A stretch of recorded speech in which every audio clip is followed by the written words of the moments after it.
All right. Good morning, everybody. Last day of the year. Bonds are going to close early today, but with the low volume we've been looking at all week, I don't know if any of us are really even going to fill it. Yesterday, we managed to avoid the ADR levels.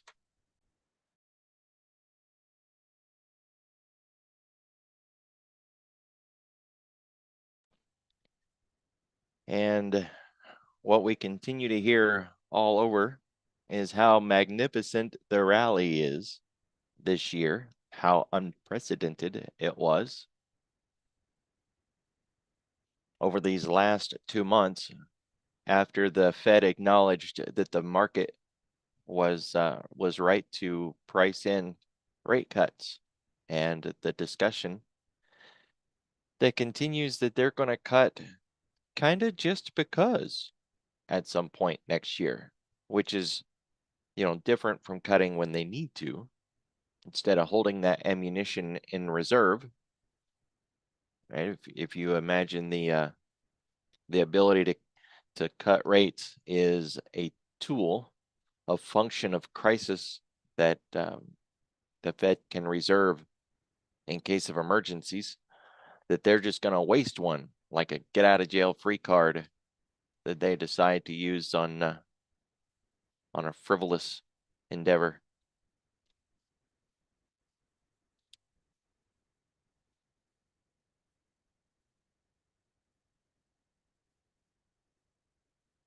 Yay.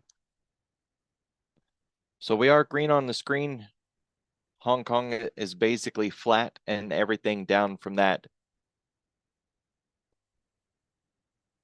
We're kind of flat on the Dow, S&P, the NASDAQ, all sitting really close to zero. And the put wall was rolled up significantly yesterday, which I believe we're going to really feel the impact of that.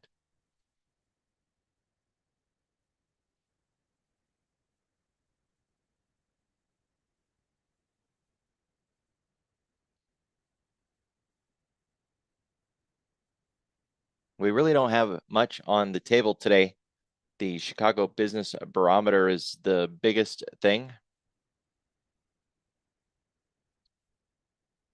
Purchasing Managers Index 945, and that's about it, really. I mean, it's just a hold it into the close kind of thing. And back in August, September, October, when we were talking about the possibility of seeing some performance chasing into the end of the year, the average S&P move on a year-to-year basis is 10%. And it looks like we're going to close the year out closer to a 25% move on the year, which is just mind-boggling. And there really doesn't seem to be a need for performance chasing at this point. They're just looking to keep their gains more than anything else.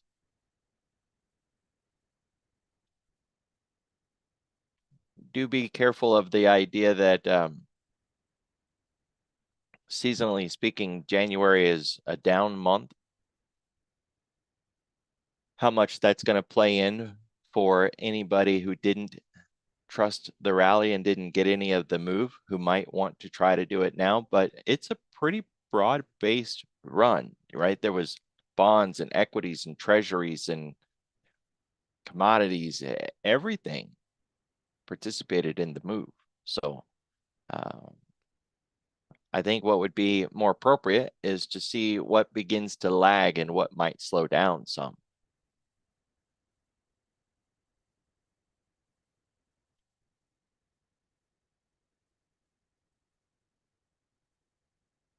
I've got some material, maybe we'll get to it a little later,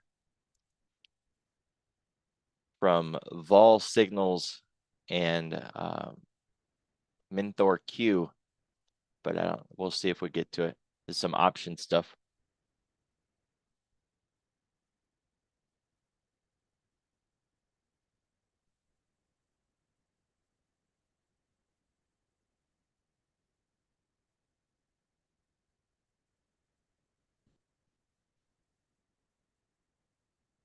Ba, ba, ba, ba, ba. 9:45, 1 o'clock, and 3 o'clock. It is a 0 day for a lot of products, right? Just about anything that has weekly options today should have an expiration today, just about. There's a few things like VIX that have European settled. Ends on Tuesday, is settled on Wednesday, but other than that, we do have a market maker move implying some hedging is going on.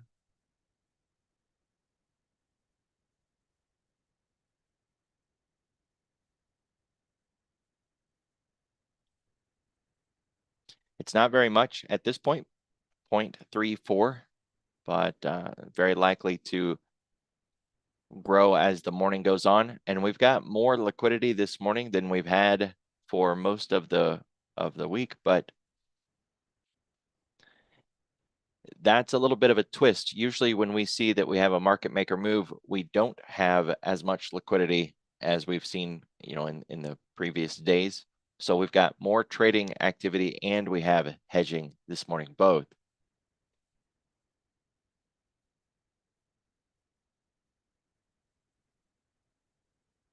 We can see the put wall 4806. The range yesterday where we really didn't do much of anything, starting to break down just a little bit here, getting back inside the previous week's high. We held that level really good yesterday, but now there we go, we're losing it. And we're back down through the daily pivot point. I'm doing some work right now. That's why these two gold lines are on either side of that pivot point. There's an old book that I'm working through right now that talks about a pivot range, which I've started to define as the pivot channel. And right now, sure, we're looking at the daily one, but there's a weekly, a monthly, a quarterly, of course, right? Anytime you can do a floor pivot calculation, you can extrapolate that wherever you want, hourly, daily, even a 5-minute pivot point, which just sounds kind of funny.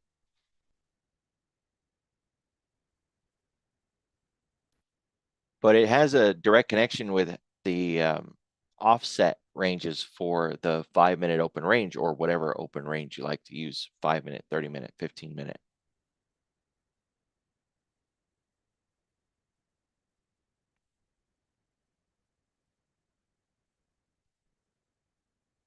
The 2-year had spiked up pretty sharp a little earlier, which was my warning on this sell-off. It was about the only warning we had. But the dollar fell when the markets fell. So kind of left us a little offset, right? It's not really what we expect to see, is the dollar falling. But the 2-year spiking up was a pretty good heads up. And as you can see, we are getting, that lift here in US dollar Japan. It's on a different time frame, so it doesn't match perfectly. But if we swap it around, see US dollar Japan and the Dixie, DXY index, both making moves to the downside, along with the NASDAQ and the S&P, all making these moves to the downside. But we had here, I've got the 10-year, but the 2 also popped up. Bonds down, stocks down, the dollar down, everything's down except the yields, right? 10, 2.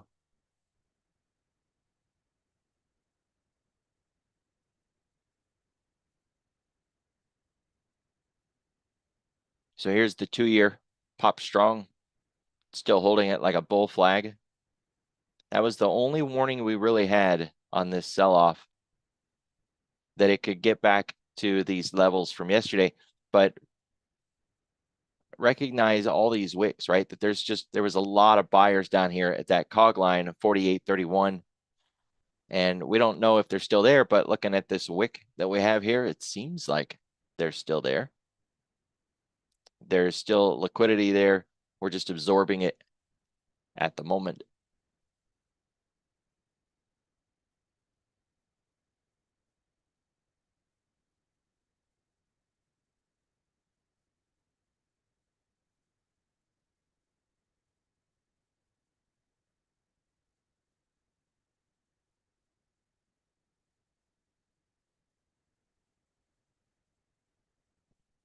So with that put wall brought forward like this, brought up to us, and the call wall, there it is, rolled up as strongly as it has been, this kind of puts us in an odd position going into the end of the day, into the year, into the month, into the week. There's so many ends here.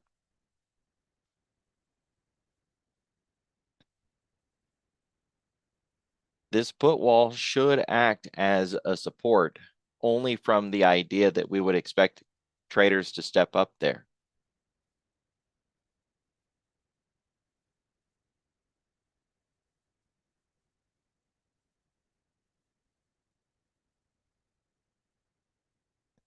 So we have our 21-day average daily range 0.83.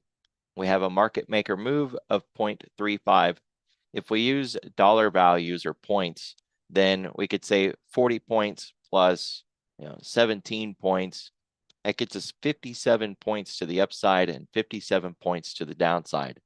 That would give us these red lines here, 48.14 and 48.54. So going one way would get half and the other way would get half. But what if we went in one direction the entire distance instead of splitting it in half? Well, then that would get us down to this yellow line here. Call it 4,800 just for a nice round number, but it's 47.95 and 48.75. So that's the expected move, or the average daily range, not the expected move. This green line here is a voodoo level, 48.08. Then we have the put wall, the previous week's high, volatility trigger, the 10-day moving average. Got a lot of pivots, right? We still have it. Yesterday's RTH low, yesterday's Globex low, and the RTH open, which we're below that one now, but it'll now be resistance.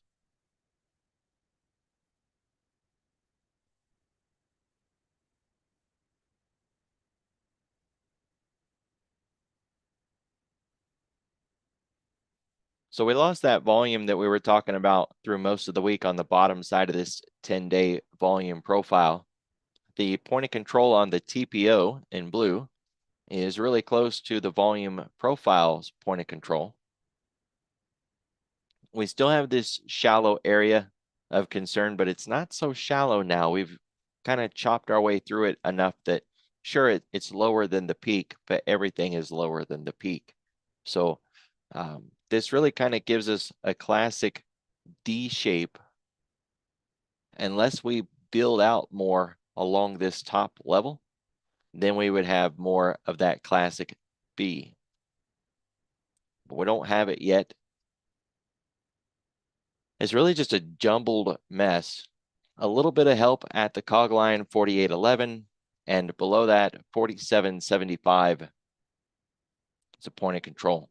We could move through this zone relatively easy, but I don't think there's going to be anything easy to any of this unless sentiment changes. Remember, today doesn't really have much on the way of economic activity, but people are nervous, crazy nervous, right? Especially for people that are still holding large position sizes. Now, I know in the last 3 or 4 days, I've seen a number of really new traders grabbing calls and just getting super excited, like, wow, this trading stuff is pretty easy. Just buy calls and look at this money I'm making. Yeah, I get it. Just apply a little bit of caution, right? The market's got an uncanny ability to wait for you to size up after a couple of wins and then to give you a little bit of a smackdown.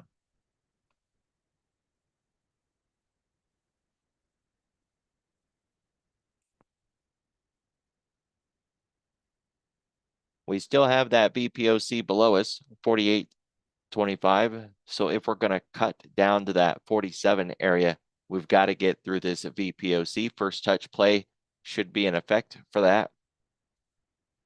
Right now, yesterday's low with all the buying defense that was down there seems to be in effect now. Didn't really see a lot of volume at that level yet. Perhaps if we were to swap over to a TPO chart or something, we would have a better footprint, but this will do. We don't have a VPOC from yesterday to carry forward into today. And we've got a really nice distribution, considering yesterday too, textbook example, beautiful distribution. It's a bell curve. And we're working on that now, but we're expanding it a bit. So as this begins to fill up cog line 4832, we could normalize this distribution just a little bit more, bring that point of control down a little bit. I would look for the volume profile value area low to begin expanding lower. You'll see that long before you'll ever see the point of control move, right? So just that gold line there, that yellow line, watch it to start dropping lower. It'll kind of give you the implication that the 68% has begun to broaden out. You'll see that before you see the point of control, right? So we're still 0.65% above the 10-day moving average. We are on the decline, as we would expect, right? This is a really choppy wave, but it is still a wave. So we go above the 10 and below the 10 and above the 10, below the 10. We're on our way back down. We're in the drift. But that's just a pullback, right? Markets shouldn't run in a straight line. When they do, they just break technical analysis and then we can't really use it. So we want these pauses and these pullbacks. They're healthy. We don't need to go all the way to the zero line to reset like we did back on the 20th. We can just get near the line and then begin to drive up again. But we can go all the way down and tag like we did on the 6th and then rally back out. That's a bit of a deeper pullback, but has a nice follow through, right? I think the common adage is 3 to 5% for the pullback and then 8 to 10 on the run back up.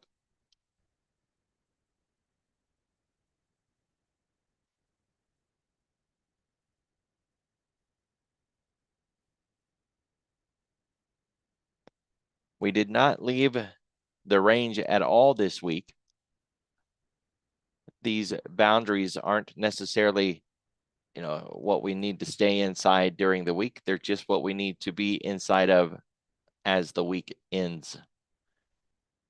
So a lot of times we'll break out of it, but then we'll come back in and close, by Friday. 8 out of 10 weeks, we should close inside this range for the S&P. Statistically, probability, we're supposed to only close in the range 7 out of 10 weeks. That's a 1 standard deviation probability, right? 68 point blah, blah, blah. Just round it to 70. So if we were looking at anything other than the S&P, 7 out of 10 weeks, we should close in this box. Since it is the S&P and it's the most liquid product ever, it's more accurate in its expected move, and it tends to close inside the box 8 out of 10 times. In high volatility conditions, when there's a lot of uncertainty and the markets are misbehaving, we'll close outside of that box frequently at the end of the week on Friday. And that's a little bit of a warning, right? It's a heads up that that we wouldn't want to do things like iron condors and butterflies. We wouldn't want to do pin trades, and that we probably wouldn't want to do mean reversion stuff like sell into strength, buy into weakness.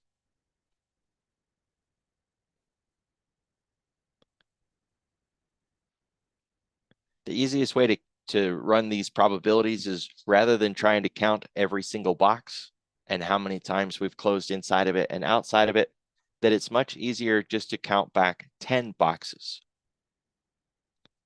So today, if we close inside this box, which I'll just assume we're going to, that would be 1. We want to identify the weeks where we closed outside, because they're easier to to spot. So this is 1 week. And that's 1 week.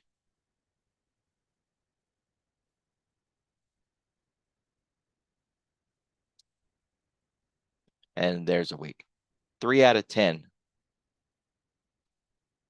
If we close today for the week inside the week that we're currently at.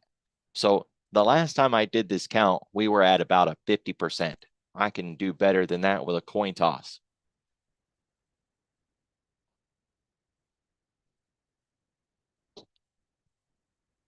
So a little better. It's improving, but we're not quite back where we need to be in terms of the accuracy of the expected move and the probabilities. 1 more week, I believe, and we'll lose this week here that I counted. And once we lose that one, then we'll have 2 out of 10 and we'll be back to where we're supposed to be. But that's only part of it. The other part, when it comes to doing iron condors, is how wide the range is. So kind of taking us back to where we're at this week, we already have next week's range. It's not set in stone yet. It can still move up until 4:15 this afternoon. It can still move. But at 4:15, it's going to lock into place, and then we will know what next week's range is. And we can see that this week's range is just a little bigger than next week's range. It's just a little bit. So the volatility dropped off a minor amount next week, but not very much. Now, if we take this box, this box is the weekly expected move, the distance that we should move around but stay inside of for the whole week. And we take this back to, say, pre-COVID.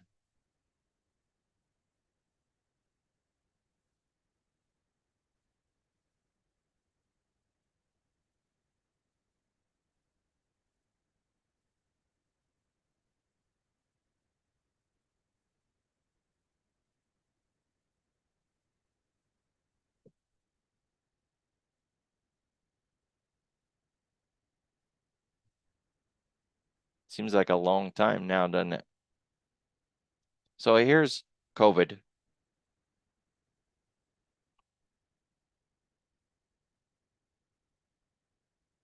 And there's that box that I had drew. So I just randomly picked a week. We can see how the weeks before COVID were smaller. The range was smaller. And the reason that this matters is when you're trying to build your iron condor, you're trying to build it to where the center of the strikes are on these lines, right? The calls go on the green line, the puts go on the red line, and that gives you your distance for your iron condor. When you try it on the SPY and the distance is so far apart that you collect nearly no credit at all, 8 pennies, maybe 10 pennies, then you're risking 90 to make 10. But that's only part of it, because I think we've all watched those videos, from Tasty Trades and other places where they say, don't go for max profit, go for like 50% of max profit. So then you're risking $90 to make $5. And that's unsustainable, right? You would have to win way more than 8 out of 10 weeks to be profitable. So if the ranges are too wide, you just can't run that iron condor on the SPY effectively. You can do it on the SPX to some degree, but not on the SPY. So you can see that the range is getting smaller. We're getting closer to that point. And some weeks, pre-COVID were wider than others for various reasons, whether it was, a contract change month, or maybe there was an FOMC announcement or something like that from back then. But for the most part, the weeks were just much narrower, right? So I want to keep our eye on this distance. Continue to see this range get narrower, and it ties in with the daily moves that we can trade, right? How far is the ES going to move on the intraday or the NASDAQ on an intraday?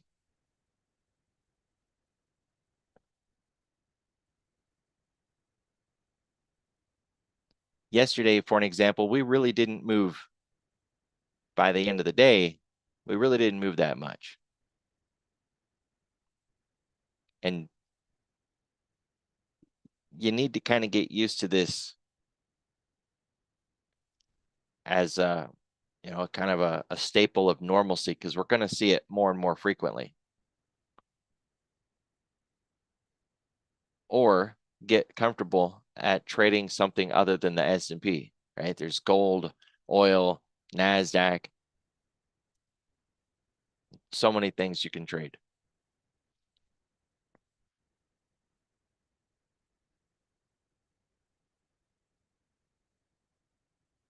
Before we had this new candle, this is how it looked at the close yesterday. Now, kind of go back through the days, and you can see how they got smaller and smaller.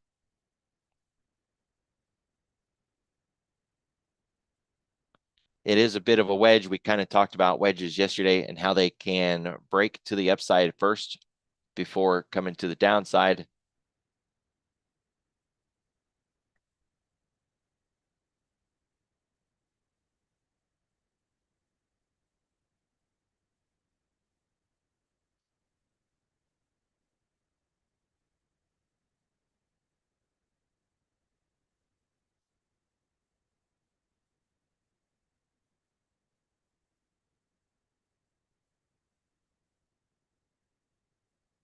We're below the 50% mark of yesterday.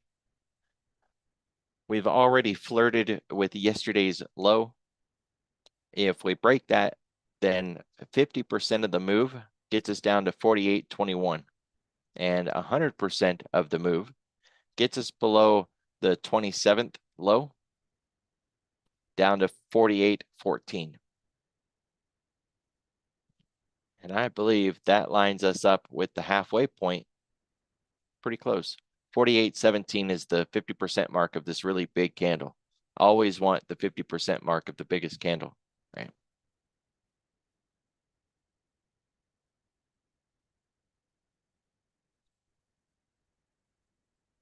So I kind of got two opinions on this, and I don't know which one is going to dominate today, but just kind of keep it in mind. We could just limp into the close, kind of dragging our feet, and tending our wound here from yesterday, and just end the year right there,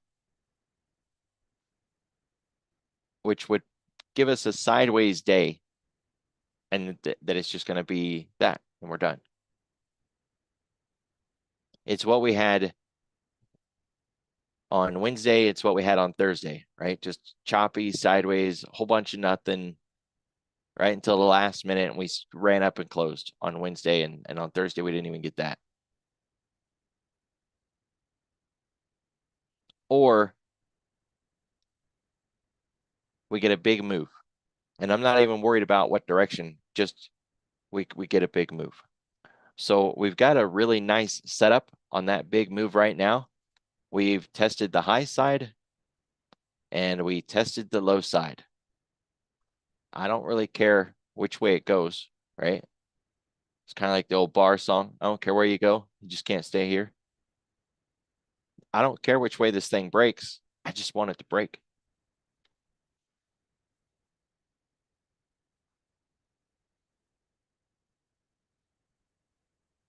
If we do get that break that we're looking for, the targets are the red lines first, and then the yellow lines second.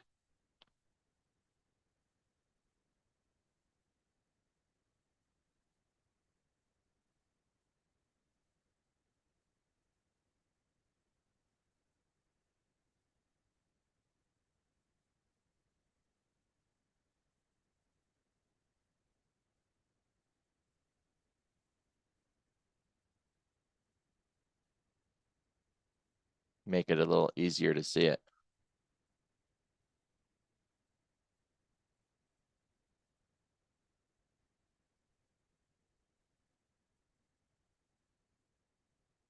So that's simple enough. I mean, we're set up really nice today. If we break yesterday's low, we should expand nicely to the downside. 48.14 first target, then that voodoo line, which I think is going to be really hard to get through, 48.09. And then beyond that, the 10-day moving average or the full ADR, 47.94. And of course, all of that was to the downside. If we can get through 48.41, then we'll worry about 48.50 voodoo line, ADR half. This next voodoo line, which is a lot stronger, and then 48.74. So these voodoo lines are ranked. The green ones are the weakest out of that rank. This green one down here is the most solid, and this kind of fuchsia purple is in the middle of those for strength.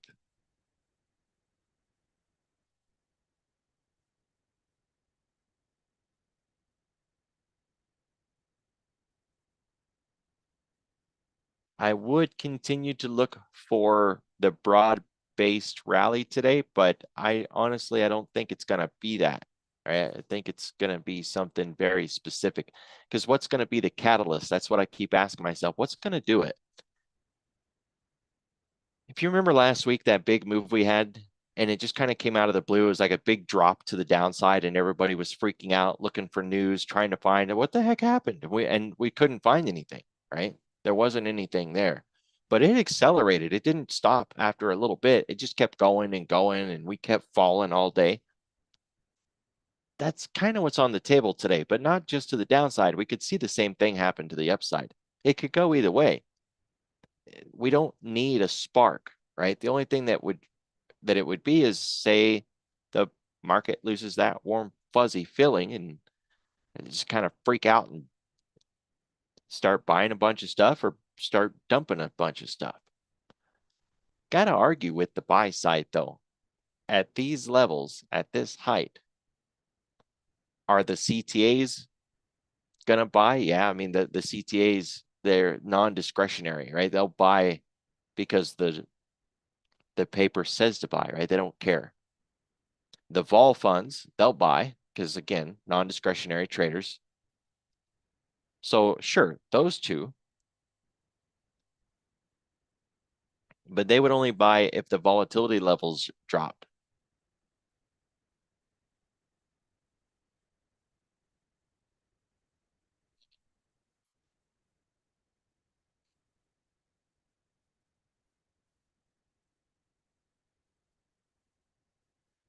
The VIX is up 1%, Bitcoin more than 0.5%, and uranium at 0.5%. The FANGs are up 1/4, but 1/4 is not enough, right? We use a 0.5% benchmark. To the downside, we got bonds down 0.75%. And everything else doesn't meet our criteria.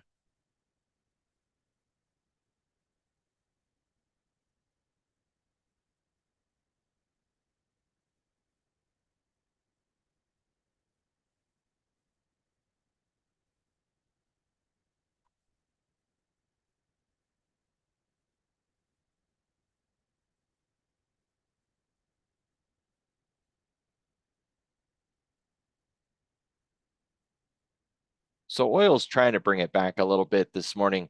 Got a really big bar behind us. So we would just want to mark that 50% level.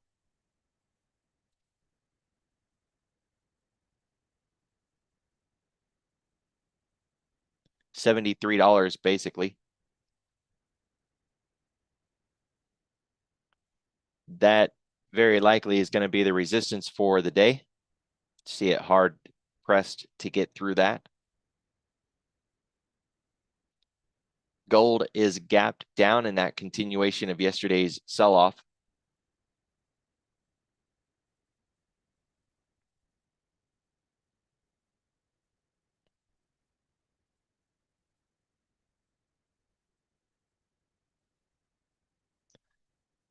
Now, Bitcoin's up, yes, but only a little bit, right? It's not one of those really big expansion days, crazy bullish Bitcoin moves. It's just up a little bit, almost reflexive, right? Like a little bit of mean reversion. And so we're very likely going to see some Bitcoin proxies up, Mara, Hut, Hive, Riot, MSTR. We're likely to see some of those that are up, but unless this model changes here, it's hard to see that we get more than a casual bounce into resistance before rolling over to continue lower. So if we can get through this 50% mark here, 4,300 basically, or 43,050. If we can get through that, we'll target the open and then see if we can get through this selling up here, 43.6.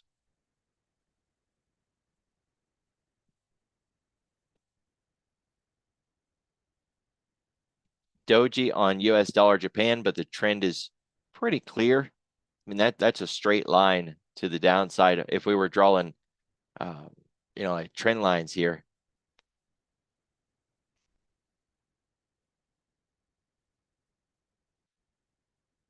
That's pretty steep.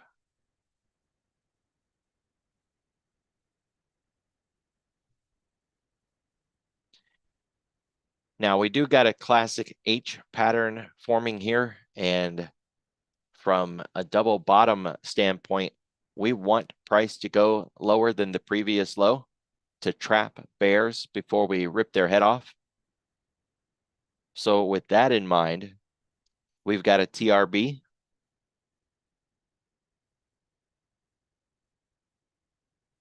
It's a trend line breakover.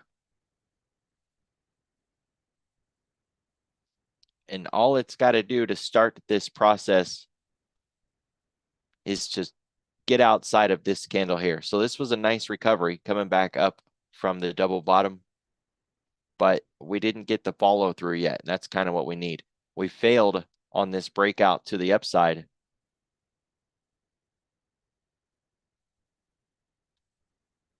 So we got to get through there, then get the breakover. If we get the breakover, then coming back up to 143.5, maybe even 144 is absolutely possible. The problem is this change in the 10-year. This is Japan's 10-year.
So precious metals, bonds, airlines,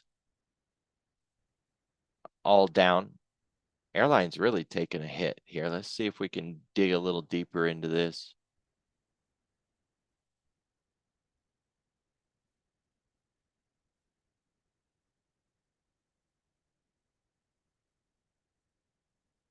All right, they're in a solid range.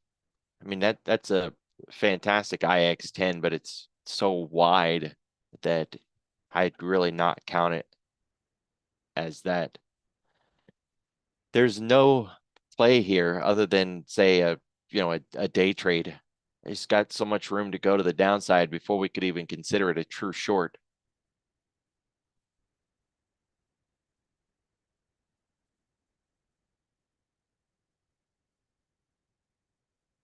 I do like this weakness that we're seeing in bonds, but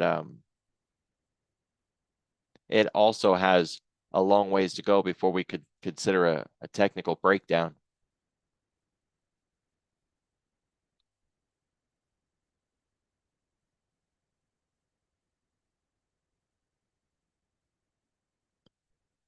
So biotech continues to get love. Just recognize there's no real flow here. There's just, algo prints.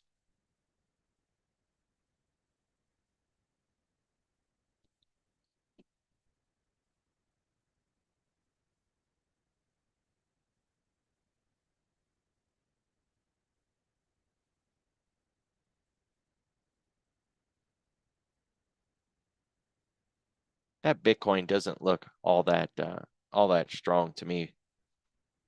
Solar's getting a little bit of love this morning, but look at that wedge on the daily. That's impressive on how long it's continued to go on. Usually we wouldn't get that close to the apex, right? We wouldn't get so close to the end. It should not get that tight here. So the fact that it is really surprising.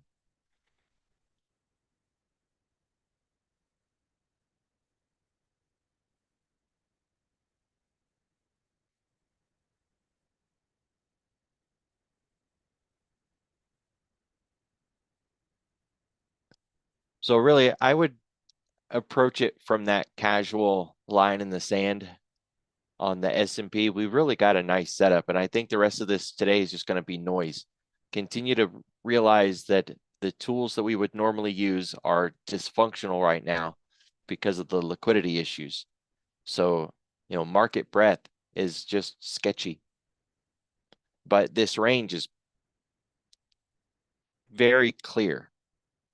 Now, liquidity resides on the other side of the pivot. So what that means when we just remove all the fancy stuff is that when we touch this low, we should go lower than the previous low if we're going to rally. And that means if we break that low, it's not a short right away.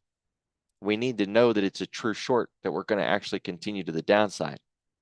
Otherwise, if we look at the range back here, just for an easy example, when we broke the RTH high here, we didn't continue running to the upside. Liquidity was on the other side of that pivot. We had to break it so that we could reverse and come back down. This was the RTH high of yesterday. We broke through it, and then we dumped. So the fact that we didn't even get through this low makes it hard to believe we're going to rally yet, because we haven't gotten into the liquidity. And once we do get into that liquidity, there's no true breakdown trade, right? We don't want to short it from the hole because liquidity is down here. We're very likely going to land in that and pop back up. So here's the rub. How do we know when to go short on a breakdown rather than buying into weakness down here?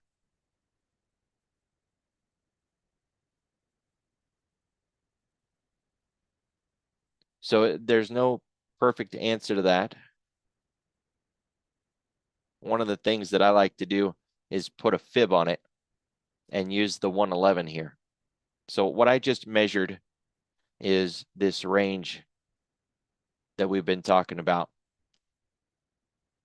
And rather than use just the RTH, I used all of yesterday. So from the Globex high to this RTH low, I measured all of this. And then I snapped my fib, and I've got that 111 down there in orange, 48.26 and a half.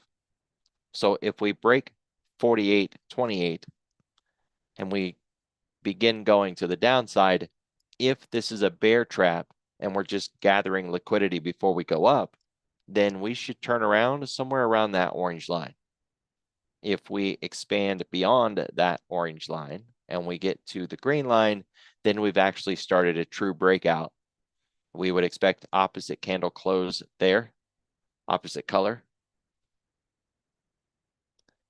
And at that point, we'd move our fibs and measure the next leg down and the next leg down, and we just take it from there. So we've got a really nice setup. As long as we're in this range, there's no expansion play. You can just trade the range, I guess. Buy into weakness, sell into strength. That'd take us to the end of the day, and that's a wrap. So everybody be careful. Have a new year, and I will see you all